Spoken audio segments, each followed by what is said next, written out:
Bonjour Président. Bonjour Fougania. Nous sommes très heureux de cette opportunité que vous nous accordez pour vous rencontrer parce que nous sommes dans la nouvelle année 2021 et c'est notre tradition de venir chaque année envers vous afin que vous puissiez adresser vos vœux au peuple ouai, à la nation tout entière en fonction de toutes les qualités que vous renfermez dans l'exercice de plusieurs de vos activités. Et donc nous tenons vraiment à vous dire merci, mais au-delà des vœux que vous allez souhaiter, nous aurons aussi quelques préoccupations, quelques questions à vous poser. Merci Fougania, je pense que cet organe-là, je l'ai toujours respecté et je pense que c'est un organe crédible, comme je l'ai toujours l'habitude de le dire. Il est important que, à ce début d'année, cette année 2021 qui vient de commencer, j'ai une pensée particulière pour tout ce qui s'est passé en 2020, notamment la pandémie de Covid et notre élection présidentielle qui a eu des événements malheureux. La Covid est une pandémie mondiale. Le pays, notre pays, la Côte d'Ivoire a été touché et aussi le peuple a été touché. Très rapidement, le gouvernement de Côte d'Ivoire a pris des mesures pour limiter les dégâts. Je salue ici le gouvernement pour toutes les mesures qu'ils ont prises pour que les populations soient au maximum épargnées. Et ces mesures-là sont salutaires. Je dis vraiment courage à tout ce peuple ivoirien qui a été meurtri par ces événements, qui a été meurtri par cette pandémie, dont les effets ont été néfastes au plan économique, au plan social. Aujourd'hui, nous sommes dans une nouvelle année, cette année 2021 qui vient de s'ouvrir. Cette année, nous plaçons un espoir que cette pandémie va se freiner. Va se freiner parce que les forces vives de la nation et les piliers économiques sont en train de s'écrouler si cette pandémie continue. Parce que le gouvernement, pour préserver les vies humaines, doit forcément prendre des mesures de restriction et des mesures de respect, des mesures barrières. Le peuple ouai en particulier, nous savons que c'est un peuple qui est dans un milieu paysan, qui est dans un milieu renforcé dans le milieu rural. Nous appelons à cette population à respecter toutes ces barrières pour que les vies soient épargnées. Je souhaite aussi à ce peuple une très bonne et heureuse année à toute la Côte d'Ivoire. Que tous ces événements malheureux que nous avons vécu en 2021 soient un souvenir. 2021 nous place un espoir de revivre, de réapprendre à vivre avec cette pandémie et de se réinventer. Il faut qu'on se réinvente parce que nous devons accorder aussi cette place à cette pandémie et pouvoir mieux nous organiser au plan économique pour pouvoir survivre à toutes ces difficultés. Vraiment, courage à tout ce peuple de Côte d'Ivoire et particulièrement au peuple. Merci Président. Nous allons revenir encore à nouveau à la langue de Molière, mais nous allons aller dans la langue du peuple ouai encore pour souhaiter vos vœux et cette fois en ouai. Merci, Wilson. Je pense que je manie bien cette langue parce que c'est ma langue maternelle. Ouais, Blois. Moi, je suis Baou Martial. Je suis au Seida. Je suis au Bouboué. C'est Dilmon. Je suis à Asia. Je suis à Adjamon. Quand il va me dire, il y a Adjamon. Ouais, bon, il va Adjamon. Mais élection noire, soyez. Nous, mais sont des ayadi pas d'accord. Mana, moi, pour y avoir ma diao, y'a pour y avoir. Ouais, là, il y a des mots. C'est ouais, ouais, canoa, à boari, à noader, à diamant, aïe, d'une barre, aïe, dans le pot, aïe, présent, même, aïe, ouais, ma mou, ouais, d'assablé, développement sablé, ouais, blois, aïe, mou, aïe, de tout. Ouais, t'es avocat, à dire pour Yasso. Dans le tout, à pas média, à dire pour Yasso, Merci, Président. On se rappelle qu'en 2020, vous avez été nominé et honoré par la plus grande presse internationale du peuple ouest, la radio-télévision presse ouest abrégée RTPW, et le groupe Info Gagna pour vos nombreuses actions que vous avez posées en faveur du peuple ouest, mais aussi pour votre contribution considérable à l'avancée de plusieurs associations. Alors, Président nominé, quel était vraiment vos sentiments? C'est un sentiment de fierté. Je pense que je réitère aujourd'hui un remerciement à Info Gagnant. Je pense que l'honneur revient à Info Gagnant qui, à travers ce prix, m'a honoré. M'a vraiment honoré parce que je pensais être caché, mais Info Gagnant a pu me dénicher et pouvoir mettre en exergue toutes ces qualités qu'ils ont eues en moi. Ce prix m'a vraiment fait chaud au cœur. C'est une considération. Et ce prix-là, je ne l'oublierai jamais. Je l'ai même affiché dans mon salon pour montrer combien de fois ce prix est important pour moi.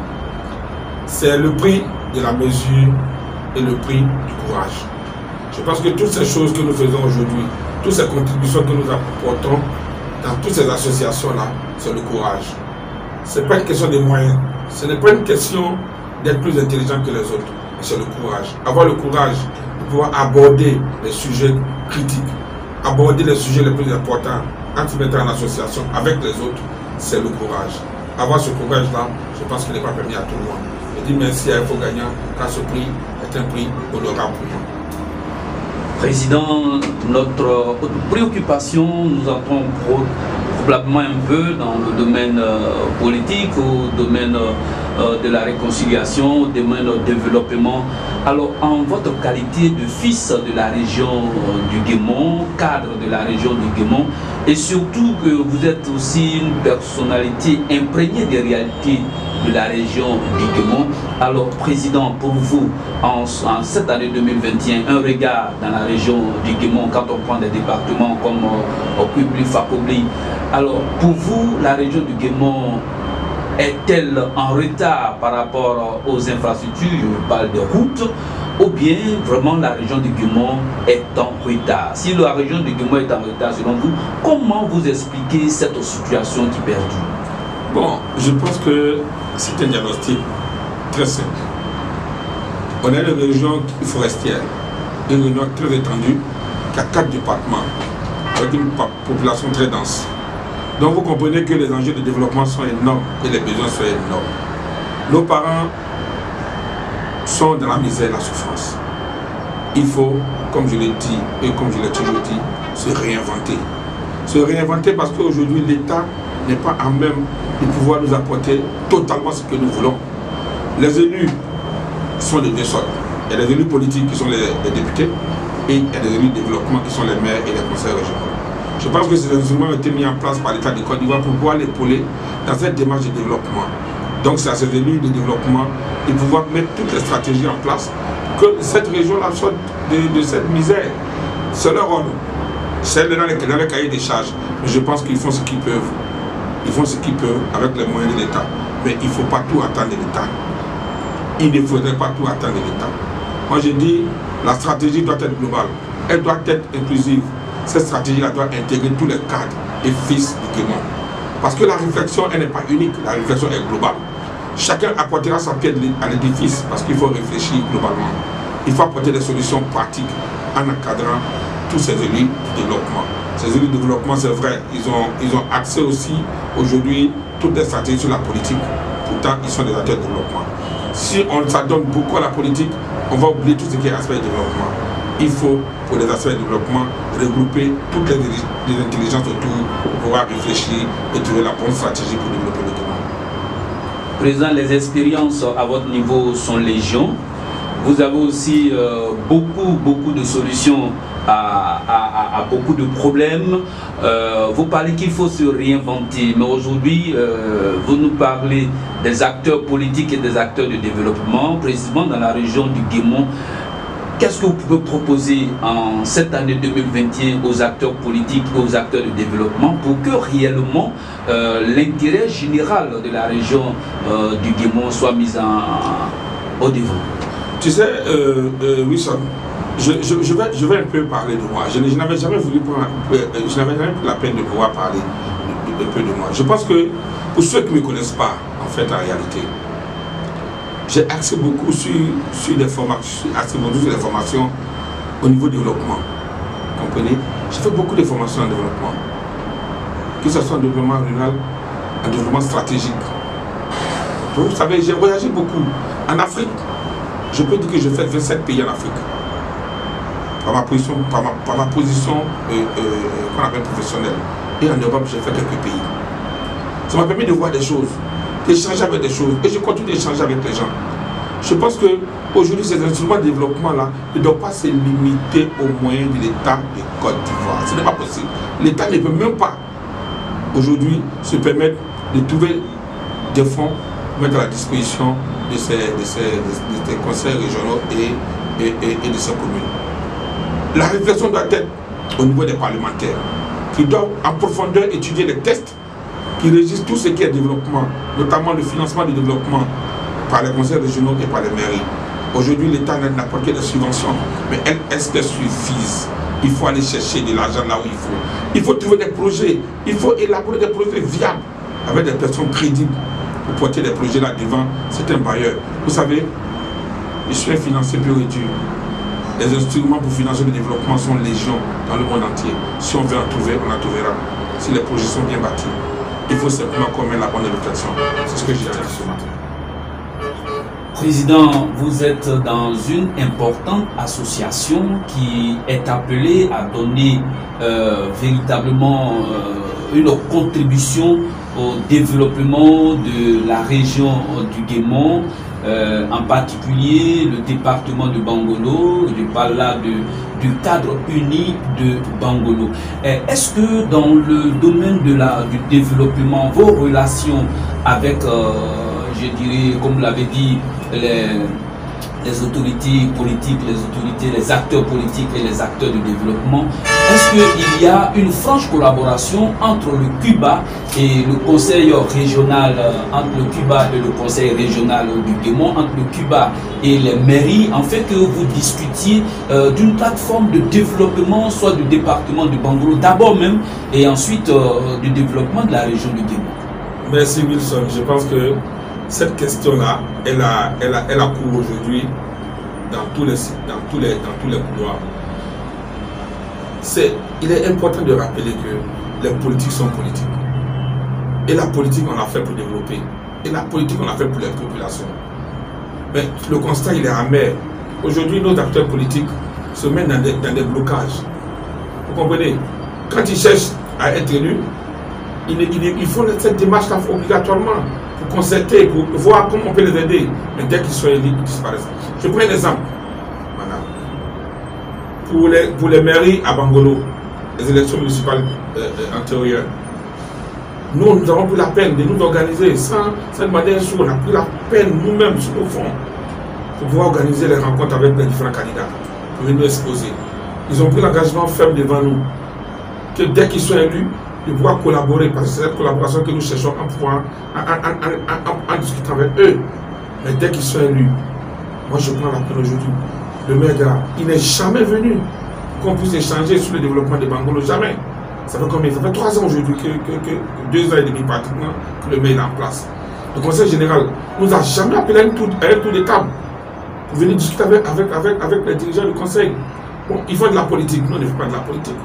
Vous savez, le développement de nos régions, c'est l'affaire de tous, ce n'est pas l'affaire des politiques. Par tous autres moyens, nous devons utiliser pour pouvoir trouver des canaux pour aider nos parents qui souffrent parce que les batailles politiques nuisent au développement effectivement parce que nous devons nous mettre ensemble et parler d'une seule voix quand nous devons faire quelque chose pour apporter le développement à nos parents. Si ce n'est pas fait, on n'aura rien. On va batailler. Les batailles solitaires n'apportent rien. C'est dans l'union que nous pouvons faire. Aujourd'hui, nous sommes dans une réflexion profonde au Cuba. Les gens pensent qu'on a baissé le pavillon. Non, on n'a pas baissé le pavillon. On est dans un esprit de regroupement de toutes ces associations des 4 départements pour être forts. Parce que nous devons poser les problèmes de manière unique.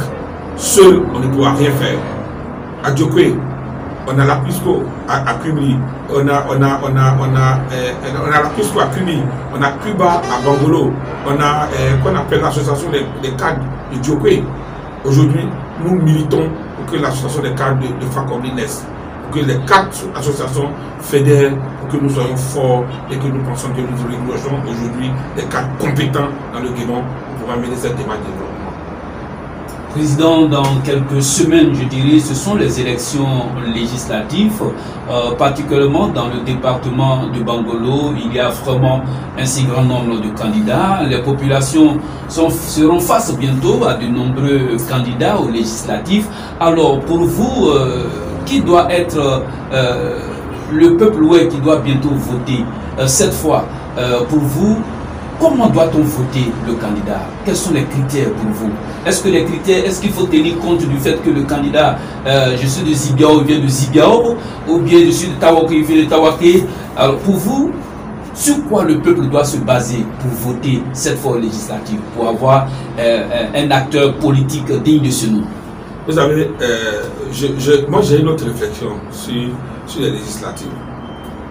Si ça ne tenait qu'à moi seul, on allait prendre des gens résidents dans ces différents contrées-là, venir représenter au Parlement. Parce que c'est eux qui vivent au quotidien toutes ces difficultés. Mais qu'est-ce que nous remarquons ces derniers temps?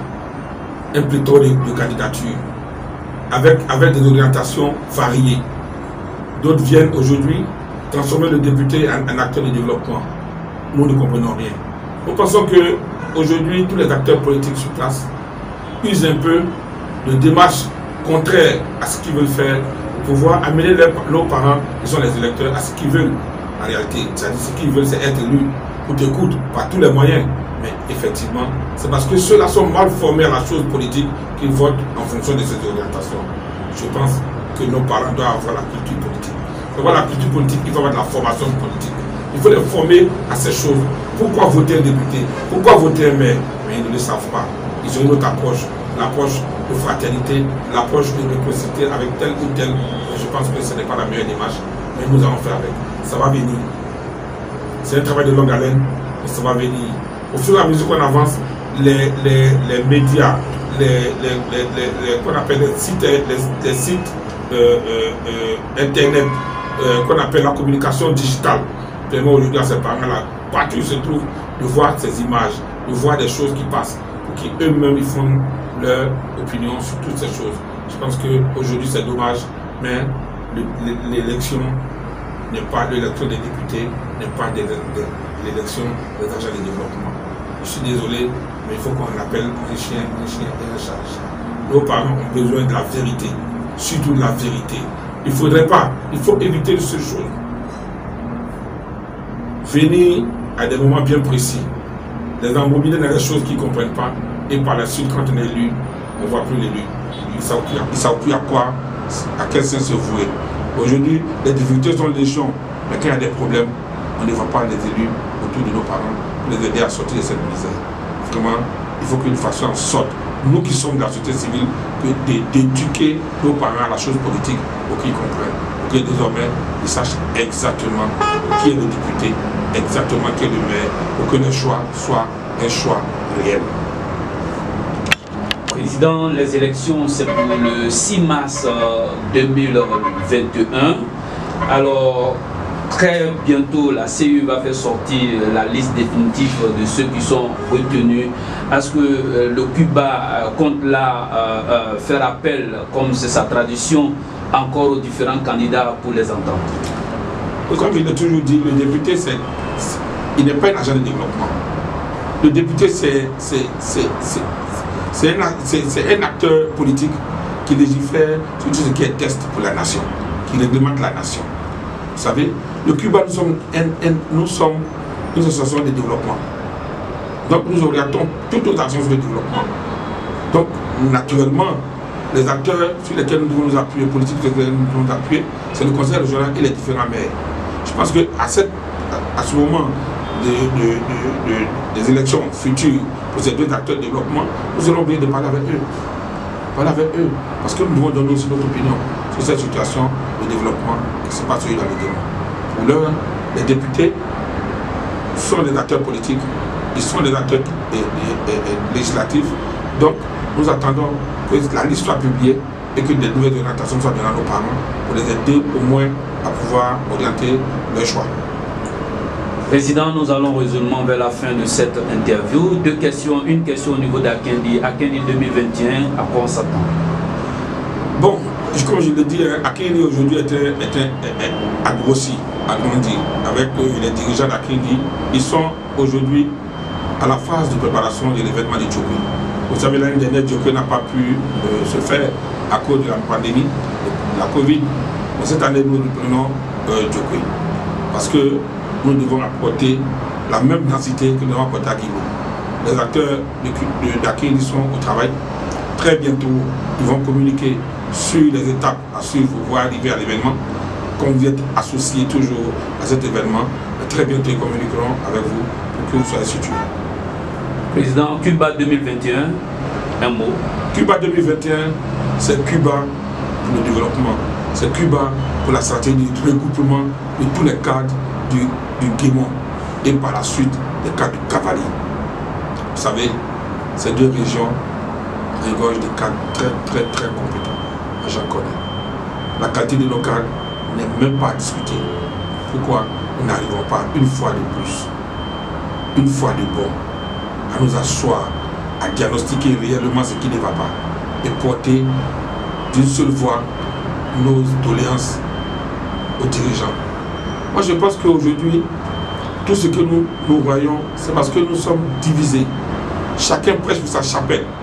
Qu'aujourd'hui, nous ne sommes pratiquement pas écoutés. Le développement d'une région ne dépend pas de seule personne. Il dépend de tous. Nous sommes disposés à pouvoir intégrer. Le Cuba est disposé à pouvoir intégrer toutes les cellules de réflexion pour le développement du Guémon et particulièrement du Bangoulou. Président, le mot de fin sera lié à la fin des élections présidentielles qui viennent de se terminer. On passe à autre chose. Alors, Président, un regard sur les élections présidentielles qui se sont terminées. Bon, comme je l'ai dit, les élections présidentielles se sont déroulées en Côte d'Ivoire. On a tous suivi ces événements. Malheureusement, il y a eu de la violence. Et il y a eu des morts malheureusement. Et certaines personnes emprisonnées. Particulièrement nos jeunes frères de Bangoulou qui sont emprisonnés. Je plaide aujourd'hui, de manière officielle, auprès du gouvernement et devant tous, qui libèrent nos jeunes frères qui sont emprisonnés à Bangoulou, qui viennent de Bangoulou et des autres départements du Guémon et du Cavalier. C'est vrai, on peut se tromper, on peut faire des erreurs, mais aujourd'hui, ces jeunes gens doivent retourner auprès de leurs parents, pouvoir les aider à pouvoir survivre à toutes ces difficultés. Que le gouvernement soit clément, qu'il apporte aujourd'hui cette solution pour libérer nos jeunes frères. Parce que c'est vrai, ces événements sont déroulés. Malheureusement, il y a eu la violence, mais il faut faire en sorte qu'il y ait l'apaisement. L'apaisement, c'est de libérer tous ces jeunes pour que la cohésion prônée par le gouvernement et par le président Alassane Ouattara soit dans cette région-là. Parce que nous avons besoin de développement. Nous devons faire en sorte de nous mettre en rang derrière nos élus, derrière nos cadres, pour pouvoir apporter le développement que nous souhaitons. Président, bientôt ce sont les élections régionales. Nous aurons appris que le Cuba a les intentions d'aller à ces élections régionales. Est-ce que cette information est vraie et juste? Mais écoutez, Wilson, c'est de bonne guerre. C'est de bonne guerre, c'est un cri de cœur. C'est un cri de cœur. Parce que nous sommes un acteur de développement. Si après des années, 10 ans, 15 ans, que nous ne voyons rien, écoutez, arrivé à un certain moment, nous avons voulu collaborer avec nos politiques, surtout ceux qui sont en train de diriger l'aspect du développement. Mais si on est mis en marge de tous ces événements, on est mis en marge de ces discussions, on est mis en marge de pouvoir mener la bonne réflexion pour aider nos parents à se développer. Je pense que c'est une idée qui tourne dans la tête des uns et des autres. Mais au moment opportun, nous allons faire des précisions de taille. Je dis, allons doucement car nous sommes pressés. Nous ne savons pas ce que le lendemain nous réserve, mais nous pensons que le développement doit se faire avec tous, et le Cuba y compris. Président, votre mot de fin? Mon mot de fin, c'est à l'endroit de Info Gagnant. Merci à Info Gagnant pour tout ce qu'il fait pour le peuple ouest. Merci à tous ces organes de presse qui gravitent autour de notre peuple ouest, qui chaque jour portent la voix de ce peuple-là. Je dis merci. Merci, et nous pensons que pour cette année 2021, nous allons intensifier la communication autour de toutes ces actions-là. Parce que le peuple ouest doit savoir exactement ce que nous faisons. À la nation tout entière, nous disons courage, car la pandémie, aujourd'hui, le gouvernement vient de sortir encore des mesures barrières que le peuple doit respecter. Courage, courage, courage, car nous allons y arriver. Merci, Président.